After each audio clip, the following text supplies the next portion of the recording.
13 দফা দাবি নিয়ে জেলা শাসক দপ্তরের সামনে বিক্ষোভ ও ডেপুটেশন কর্মসূচি পশ্চিমবঙ্গ সরকারি কর্মচারী ইউনিয়নের।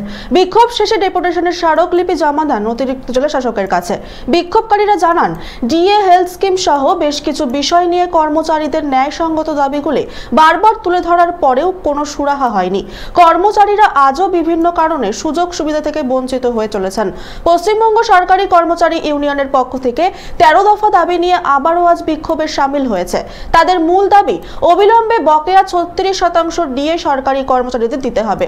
রিজিওনাল ক্লার্ক ও অ্যাসিস্ট্যান্টদের অন্ততপক্ষে লেভেল 16 বেতনক্রমের প্রশাসনিক পদে পদোন্নতি, সম্পূর্ণ ক্যাশলেস হেলথ স্কিম চালু করা ও বেনিফিশিয়ারিদের হয়রানি বন্ধ ও স্কিমের বৈষম্য দূর করার দাবি জানানোর পাশাপাশি পঞ্চায়েত কর্মচারীদের ক্ষেত্রে ক্যাশলেস সহ সমান সুযোগের দাবি জানান তারা। সরকারি কর্মচারী ইউনিয়ন থেকে আমাদের 13 দফা দাবিতে জেলা শাসকের কাছে বিক্ষোভ ডেপুটেশন কর্মসূচি ছিল। আমাদের বিক্ষোভ মিছিল এখানে শেষ হলো। আমরা এবারে ডেপুটেশনে যাব।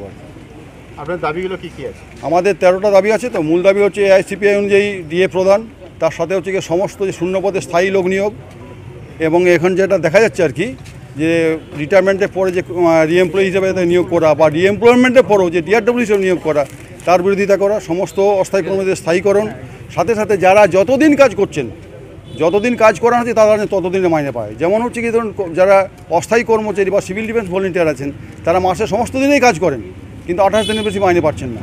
বলে আমরা চাইছি যারা যতদিন কাজ করবেন তারা যেন ততদিন মাইনে পায়। এর সাথে সাথে যারা কন্ট্রাকচুয়াল এমপ্লয়ি আছেন তাদের স্থায়ীকরণ, তাদের পিএফ পেনশন এবং মৃত বা অক্ষম কর্মচারীর পোষ্য, এরকম আমাদের 13টি দাবি নিয়ে আমরা যাচ্ছি।